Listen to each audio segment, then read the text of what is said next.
Thank you guys so much for joining us today. We're super excited to get to talk about this subject. It's really becoming more and more clear that this is not going to go away. So we're super excited to have Angie on board here. She has done a lot of research on this, and she's our Canva guru. And so she's experienced a lot over there with the AI already on that front. I'm Paul Farmer, your host today for this training session, and we're super excited to have you guys with us. So Angie, if you don't mind kicking it off, let's jump into a little intro here. Yeah, awesome. So thanks for joining us, guys. Today we'll be talking about AI and you. There we go. And I imagine, like myself, many of you feel like you've been hearing about AI kind of everywhere lately. And I think that is probably very true. Not that it's new, but just that it's more available. So AI is not new. These tools have been around for a while, but they are becoming more robust, easier to use, and more accessible to the general public. And one thing that the four programs that we're going to discuss today, because there are hundreds, probably thousands of different tools, but we're just going to talk about four of them. They all have a free entry point. Obviously, then there are also paid versions where you get more tools, but for people wanting to play around and kind of get their feet wet, they all have a free entry point, which is great. AI really kind of is everywhere. There is a website literally called There's an AI for that, and I suggest going to it and playing around with it. It's really fun. Again, we're just going to talk about four, but there are so many more of them. And so on this website, there's an AI for that. You can put it in what you're looking for, whether that be trip planning, meal prep, recipes, budgeting, what have you. You can type it in there and it will give you ideas of different AI tools that help with what you're looking for. It's really fun. So I suggest taking a look at that. And then there are lots of ways that AI can be utilized in your company, within your operations, communication, and alongside your team. And these are just, again, they're going to be here. Paul's about to go over these numbers with you, and you will be blown away by the growth that we've seen in AI. So it's just something we're really trying to encourage our clients and business owners to embrace and see how you can make it work for you. So with that, Paul, if you want to go over the numbers. Certainly. So we can monitor different trends in digital marketing. One of them we've seen with Google, the early adoption rate with YouTube, people on Facebook. And so here's just some random numbers that we have discovered going from December of 2022. ChatGPT had about 1 million users. In the next 30 plus days, they went up to 57 million users by January of 23. In February, they went up to like over 100 million users. This is breaking all records. It's definitely one of the fastest growing platforms in history. Therefore, even if you don't plan on using it initially, you need to understand what it's about. And this is just a high level overview where we can't get too deep into the weeds here, but we want to give you at least a broad idea of what you need to be expecting for the future and how that's going to affect your company. And so we'll jump on into AI by the numbers. You've got,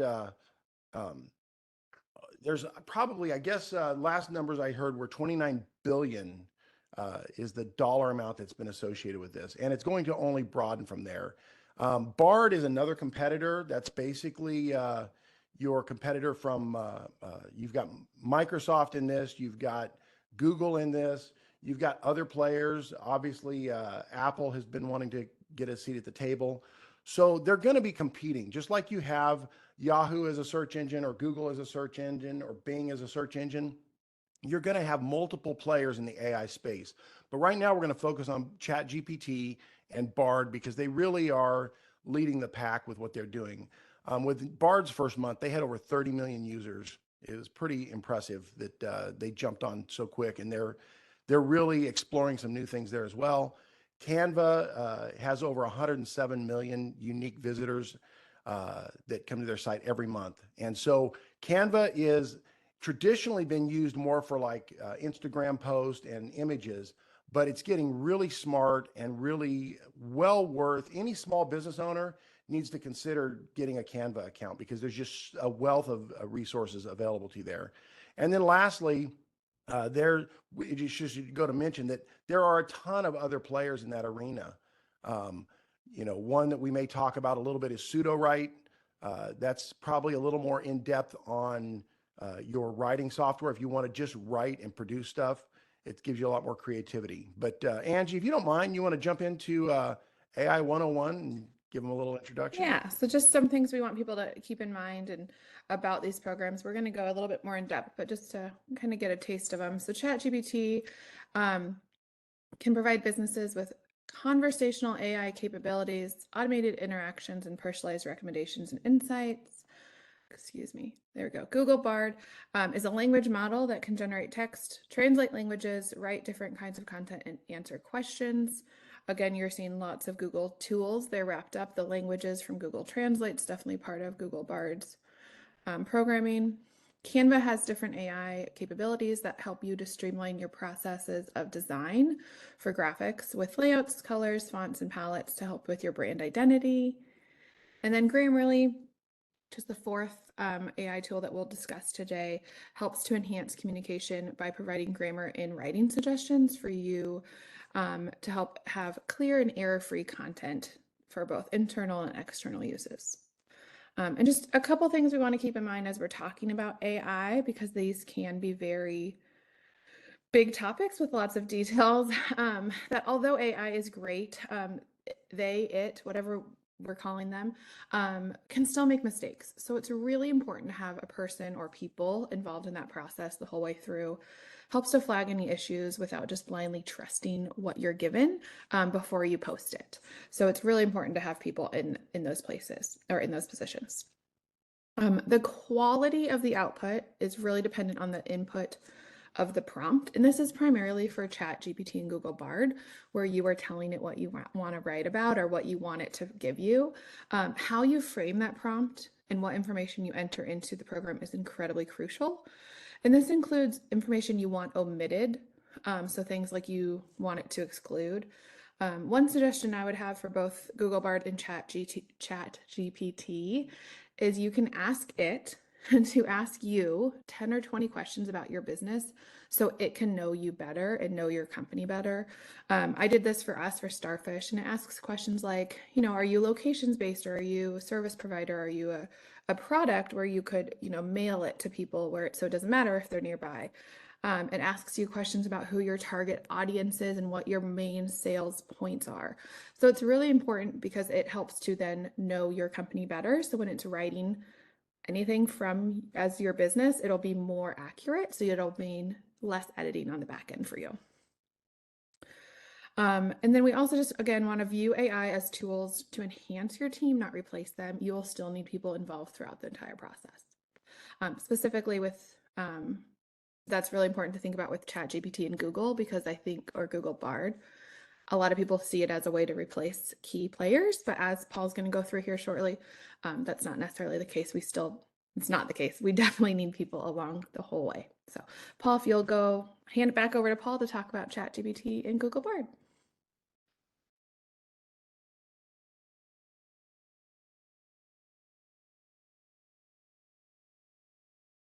Paul, are you there? I am so sorry, that little pesky mute button. Okay. So ChatGPT was the first player to the table that really got notable recognition in this space. So as with many other products, whoever gets to the table first sometimes wins the game. We'll just have to see how that turns out. But one of the things is, I think most businesses can utilize this, even if it's just for generating ideas. If you're just wanting to use content ideas and say, hey, what do I need to blog about? What do I need to post about? What are some good topics? It will give you some great information. One of the things about it, though, it's not just a database. And because it's not, databases don't usually make mistakes because it just spits out data. Because it is an AI, it can give you false information.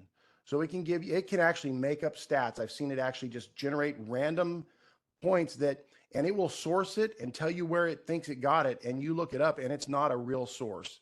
So you just need to be really careful that whoever is finalizing this and editing your content, that they know how to work through the customer support engage, if they put a chatbot on their website to engage customers, that you're monitoring this so it doesn't give bogus information to your customers.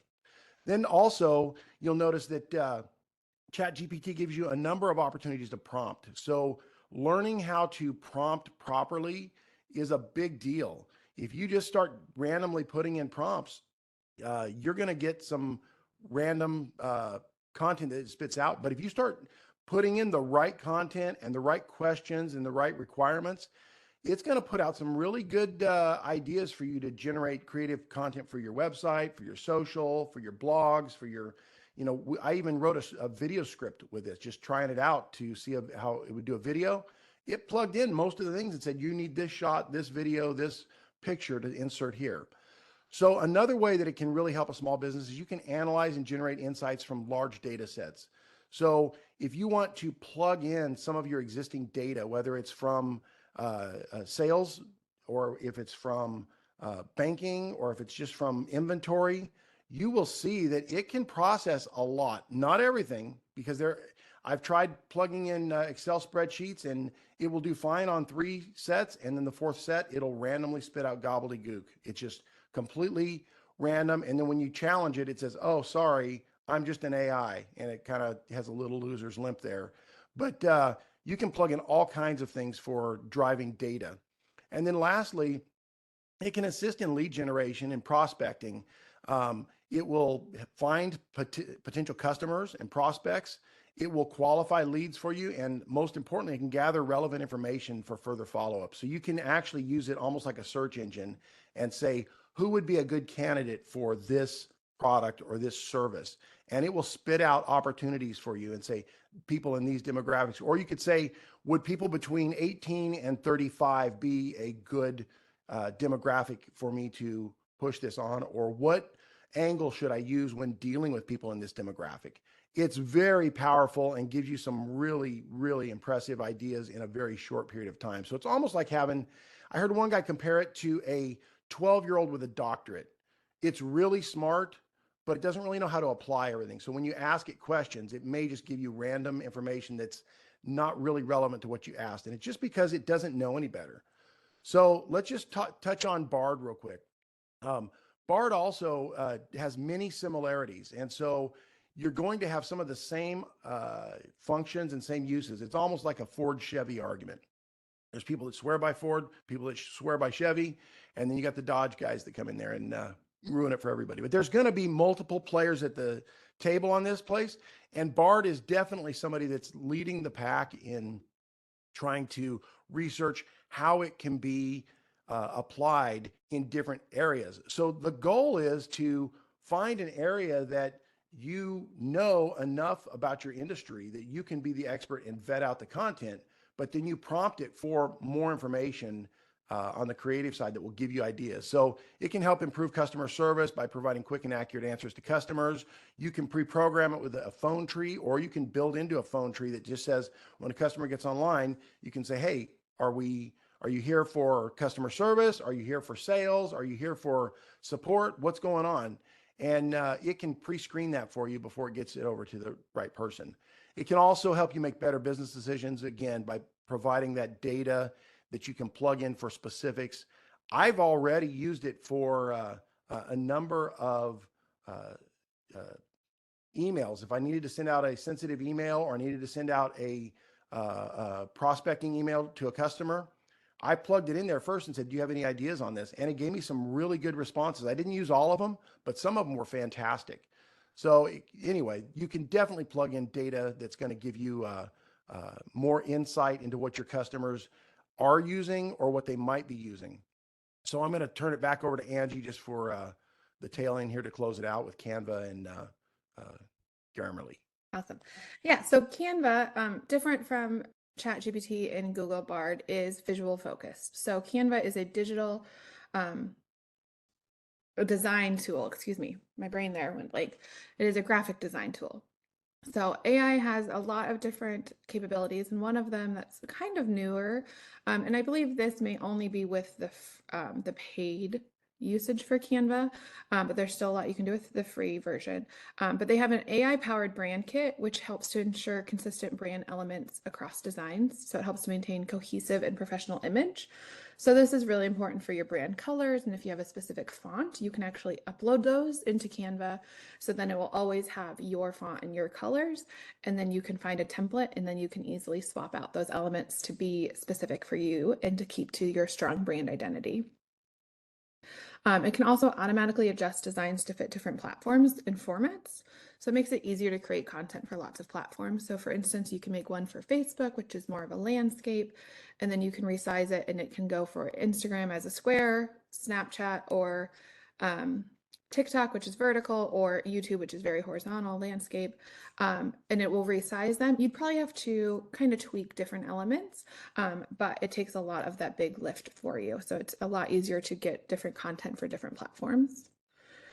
And then they also have AI-powered design suggestions, which is really nice. That can help spark creativity. So if maybe you need to get a post or you want to create something for a new trade show or a special you have, but you're just kind of struggling to come up with an idea, Canva is great with their templates that usually will help you then, oh, I love that. And then you can easily tweak it for yourself. And then a new feature that Canva has, and I think this may only be for the paid version. So if I'm wrong about that, that's great. But it is a great tool. And again, we would suggest any company have a paid Canva account. But it's this new magic edit. So this is the before image. This was just a really easy little tweak that I made. So before, you can see the beautiful cherry blossoms and it has the water underneath. So all I did was go in and ask it to remove the water from below and to replace it with mountains. And then this is the after image. And so this is really helpful because if you have, say, an image of somebody on your team on a job site, but maybe they're wearing jeans instead of the black pants they're meant to, or the dark khaki pants they're meant to, you could go in with Canva Magic Edit and change the pants. Or if you have a specific brand color that your equipment needs to be, and it's maybe not because you had to rent equipment that week, you could go in and change that in a photo. So Canva Magic Edit is also a fantastic tool. And then Grammarly, just different from the bunch because it is not a content creating tool, but it helps to edit the content you already have. And it's sort of think of it as as words spell check across your computer.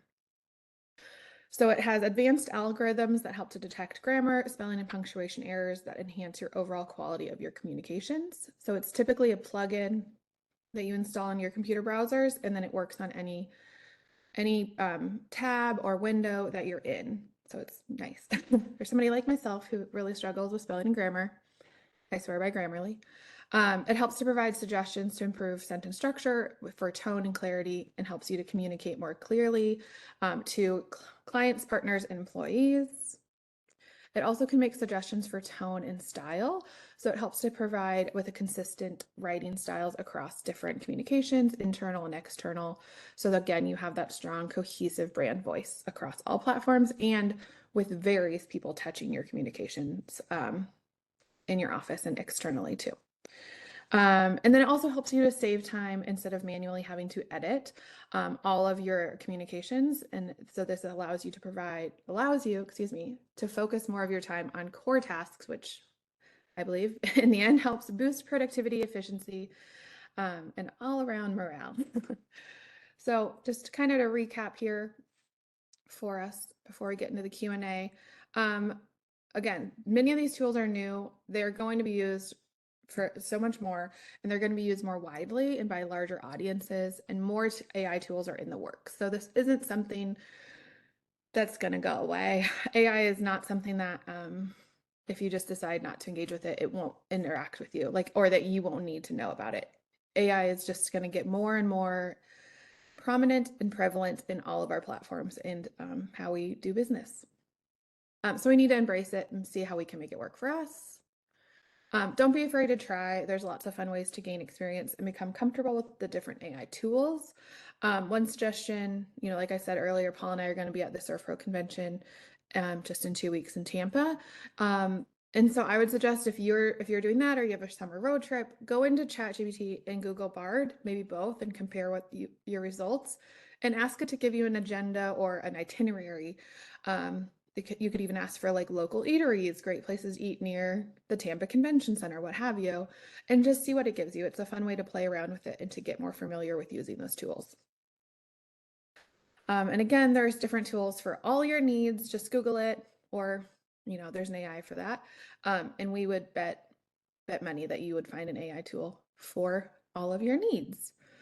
And with that, it brings us to our questions, which I apologize. I'm only on one screen, so I'm not able to see the chat. So Martha or Paul, if you're able to shout out any of those questions that we're getting, that would be most helpful. Sure. And then I think I'll also throw in there that we are super excited to be jumping into this, but we cannot stress enough. This is so much more robust than any kind of training program we can offer. So this is really dipping your toe in the water. If you'd like to see some more in-depth training, we've considered doing it, and we've considered doing something above and beyond our regular training because I think it's going to be such a game changer. But I don't know if Martha has any of the questions already, you know, canned. If not, somebody else is welcome to fire it up if you have any questions. We'd love to hear your feedback, your questions, your thoughts.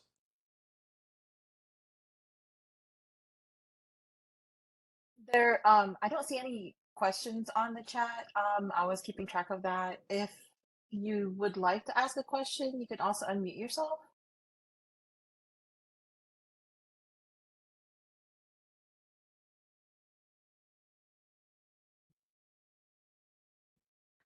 While that's happening, I know one question that I often have is if the paid version's worth it or the free version. And we talked about how all of these have paid and free versions. So I just want to touch on those.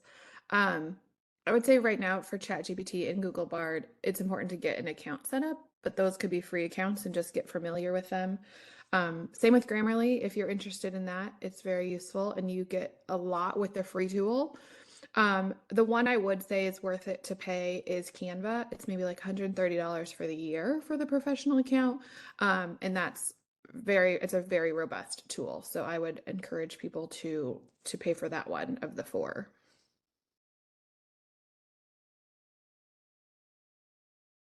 And somebody messaged me and said the mute is locked. So if you wanted to Okay. say something, you can raise your hand or flag us and we'll unmute you. I apologize for that. Hey, Angie, Yeah. somebody just said that they sent a question to you directly, if you could take Okay. a look at your chat. I don't know if I can, hold on. It's hard to do that when I have to share the screen also. So give me a second. Okay. Sorry. Apologies. I need another screen is what we're learning from this. But yes, I did get a question. Apologies. Let me see here. Is it true that some of the data is only pulled for a certain date set? So, yes, for ChatGPT, and maybe Paul and Martha would speak to more of this on Google Bard. This question applies to those too, where it's pulling content. ChatGPT pulls information from, I believe, 2021 and older. So it's not information from yesterday or stats from the past couple years. So yes, it's not necessarily the most updated information. I think just because of how robust the tool is at this point. Paul, Martha, do you have more to add to that? Well, so I have run some tests on it, and there are some random pieces of information it will pull that post date that, but for the most part, they have gone on record that they do not go further back or further, ahead than 2021. So if you're looking for recent stats, recent news, recent developments, you won't find it on there. So you'll have to definitely add that in there. I have had some people tell me that they actually tricked the system into sourcing some more recent, articles, but you almost have to tell it to do something that it's not trained to do. So I wouldn't really explore that until after they open it up, and I'm sure at some point they will. At some point it'll just get current, more and more current. But it's really flexible and powerful, and there was so much data by 2021 that you're not going to be hurting for finding information on just about anything. Yeah. So does anybody have any experience with using ChatGPT that they'd like to share? We'd love to hear a success or a failure that you guys have experienced so that we can, add it to our repertoire of stories. I know we deal with some medical customers, and one of the questions we had was how about giving medical advice? And there are a number of companies that are using it right now. It's not entirely recommended without being monitored because it does give out some random information that's unrelated and it could affect some health things. I know there was a big article about it read a bunch of reports on I guess it was obesity in the United States, and so people were using it on weight loss sites, and it was giving very unhealthy information that was, extremely dangerous on people losing weight. So there are some cases where people have used it unchecked, and you need to monitor everything you put out by any of these AIs. Yeah. One question we got too was if the call will be shared here later for anybody who was not able to join us. And Martha answered in the chat, but yes, this call is recorded and will be posted to our website by about this time next week. So this training and all the others from this year you can find there if you were not able to attend any of those. Well, and we're just about to 30 minutes as it is, and we do want to honor everybody's time. So if there's not any last minute questions, then I think we will call it a Wednesday. Or it's only noon over here, but at least for most of you, maybe call it a day. Maybe not. It's still pretty early. Paul, did you get any other questions on coming through to you? I don't see any that have popped up, but I'm looking right now. Doesn't look like anybody's asked any. I'm sure there's questions out there, but you'll think of them as soon as we close everything out. But for any of you that are going to convention, as Angie mentioned earlier, please come by and see us. We'll have a booth there. Come by and, well, I'm not gonna have a booth inside the convention. I'll have a table booth at the bar. So if you want to come by and grab some coffee, drinks, snacks on Starfish, please stop by. We should be at a couple of them. I know that the JW Marriott is one of the places we'll be camped out for a little bit anyway. So look forward to seeing you all. And our next training is coming up next month. We're going to go talk about going live on Instagram, Facebook, and YouTube. So there's a lot of value in that. And we'll be eager to, please send your feedback to us as well. If you've got something in particular that you want to know about this, we'd love to respond to you and share it on our next call.